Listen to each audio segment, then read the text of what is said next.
কি করে আরে বড় তুই বিড়ি একটা লাগে তুই পাবে দিছিস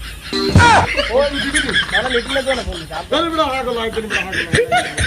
তুই কত বিড়ি একটা দিছিস একটা বন্ধ করে দিবি তো হ্যাঁ মন্দ কইছেন তো তাই দিয়ে দিছেন না তোর বিড়ি একটা কইছে দিতি ওকে ব্যাগ দাও তো ব্যাগ দাও তুই না কোন দিন বাইরে ছিলি না তুই কোন দিন কাজ করছিস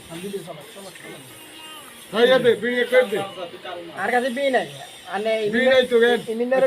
ইমিনারে কই আমার তোরা বহুত খারাপ পোলা আই ধরন লই যান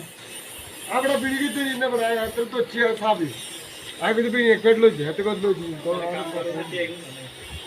ইগুন নো কোন আগে বিড়ি এর মানে সাথে আগে বিড়ি তো বেশি ইগুন দিবেন না আগে বিড়ি ধরন খালি যান হ্যাঁ আচ্ছা না থাক এক সেকেন্ড দি এক প্লেট দিতে বেশি আমি যেতে বেশি ক্ষেত্রে খাবার উসু করে চলে বন্ধ কইছেন কিলে মিয়া না মন তো কই না তুই আর স্বাস্থ্য পাই না তুই বিয়ে শাদী করলে তো তুই এটা ধাবা দিতে আরে খান মিয়া বিয়েতে ধরান না তোরা রে মালের গায়ে আইতে ধরা খাবাই মিলে না তোরে মালের গায়ে আইতে ধরা খাবাই তোর আইছে তোরা তানে মাল্লা বাজান না আর সকল গোসল বনি কেন কাম দিছে না তুই হ্যাঁ আমি কিছু কথা না বললে